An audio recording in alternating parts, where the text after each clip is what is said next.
This is a good day to talk about planes, especially when you find yourself at the Arizona Boneyard and you're looking at something that looks like Air Force One. You're thinking, am I going to go and say hello to the president? Yes. Now, today we're going to talk about something I find interesting, planes. And what about the idea of converting planes to homes?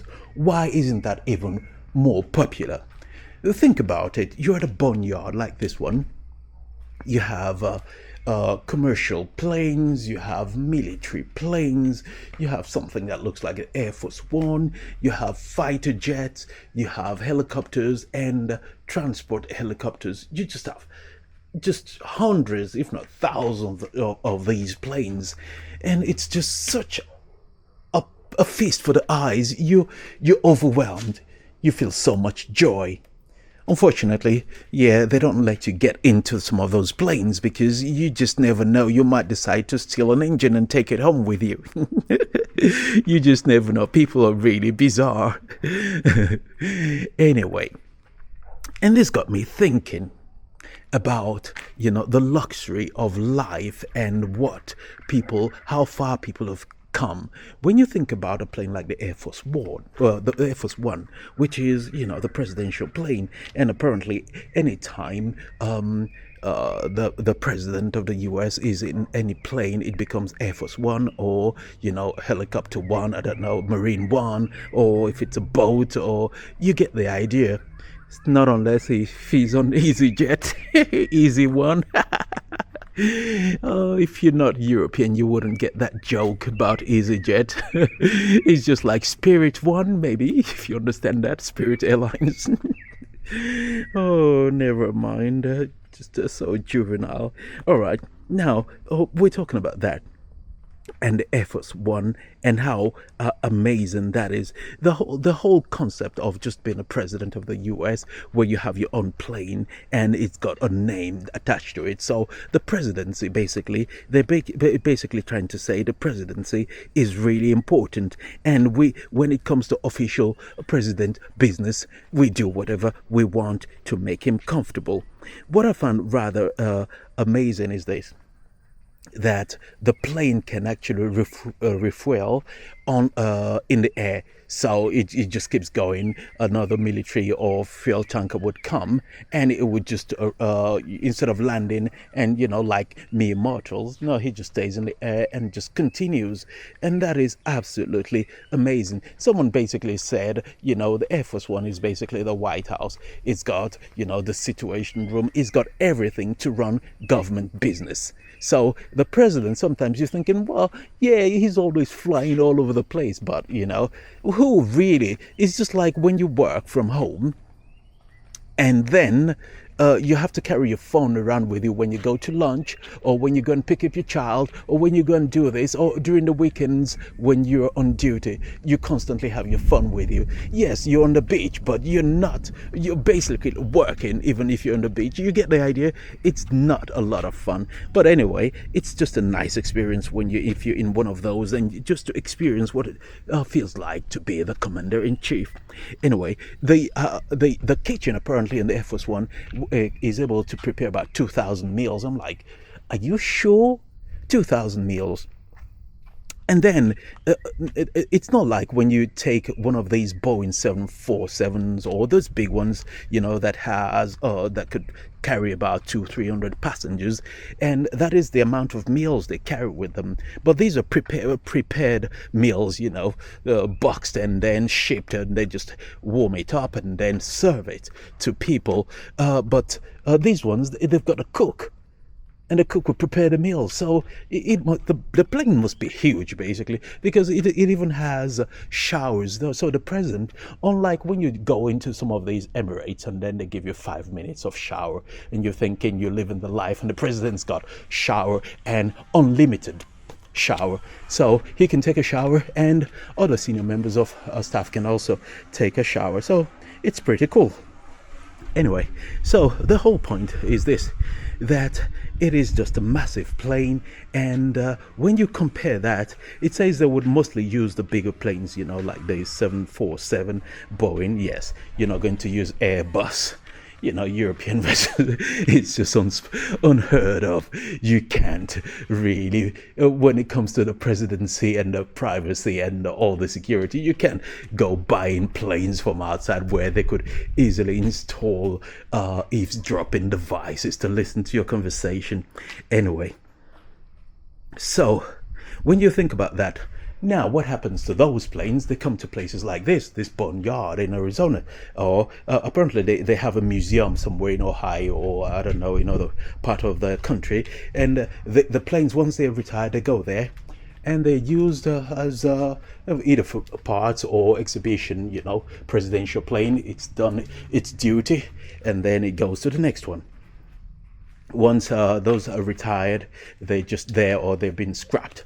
But apparently most of the presidential planes are not scrapped like the other commercial ones. I don't know, but it's quite an interesting thing. All right, now, why not convert those? Because I could see it might sound like gimmick. Why not just convert those planes into homes, hotels? And there are planes that have been converted into hotels and homes in the past, and they're sort of a one-off. And that is one of those things. The most famous one was the one from Bruce Campbell in 727, and that was converted into a home with kitchen and all that. And then you have another one, a luxury hotel in Sweden, and then you have a private residence. There are two in Costa Rica. One is a hotel, and one is a restaurant. I think very close to Manuel Antonio. Somewhere there anyway, Capers. So you have all those ideas. So why isn't it a bit more generalized, where it's something not similar to converting a bus into a home, van life and all, but something a bit more permanent? Why aren't all these planes, even a helicopter, you have a helicopter, you convert it to a small hotel with a room, you put a toilet there, and the conversion, you leave the engine, because that's the whole point of it. You don't want an empty shell. So you leave the engine, well, when I mean the engine, not the engine, the dashboard, where the pilot sits and all that, so that people can play with it and break it. But why isn't it converted into hotels? Why isn't it more popular? And apparently the reason why it isn't more popular, converting all these big engines, all these big planes into the homes, is because of the cost. And the cost, for example, if it's a plane that is still flight worthy, you could easily just arrange, we're going to decommission this. Okay, I want it. How much you want to pay for it? So much. And okay, you get the pilot to fly to wherever the country is. And then, now, another headache. If you fly it into the country, you can't just drive it on the road, because it's just, no, you can't do it. The logistics of it is just not possible. So what they need to do, the fuselage needs to be separated from the wings, and then a truck needs to tow it. And that is when you see these, you need probably a police escort to bring it from wherever it is, clear the road, do it at night. If there's a bridge, you get the idea. It's just a bit of a pain to carry. You need to probably remove the tires to lower it, so that if you're going through a bridge, it could get there. And it's just so much hassle, and that is why a lot of people don't do it. Not unless you want to go and live in a boneyard. I don't think anyone wants to do that, because often they're in the middle of nowhere, and probably in Arizona, where the heat is just outrageous. And so nobody really wants to live through that. And another thing is that the cost, that in some cases, just the logistics of getting a plane from one location to the other, and breaking it up and then reassembling it, all that logistic, it can cost up to $1 million.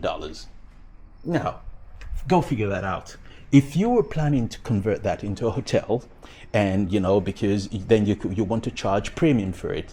Now think about it. How many people will be willing to pay you more than a luxury hotel, like you go to Marriott, you go to the Hilton, top-end hotels, even Grand Hotel, all these really posh hotels, and you're thinking, If the posh hotels don't have they're charging 300, 400, or sometimes to $1,000 per night, are you going to get that from your plane, even if it's a novelty?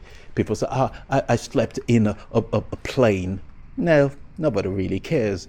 And that, my friend, is why a lot of people don't do it, because the novelty wears off after a while. You come into the plane. If you're able to sit in a plane, you've got the engine and you can see all the other parts of the plane. It is interesting, but it stops there. It's interesting, and after a while you just get used to it. And after that, what's left? Well, that's why. So when you think about that and the amount it cost, it is not often worth the price. Not unless you're loaded, and then it's not a problem. If you're loaded, you could basically do what you want. You can easily sell it, you buy it, and then build it and do whatever you want with it. So the next thing is, I could remember there was a video from Casey Neistat, and then he got paid to go and do an ad for Emirates.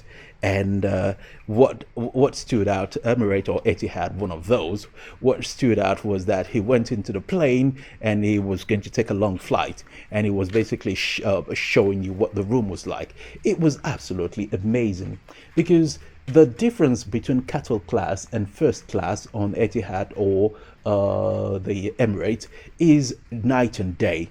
First of all, you've got an apartment basically on the plane, and the food is like, top notch. The service is like really top notch. You go and take a shower. Of course, they limit the shower to about 5 minutes, because it's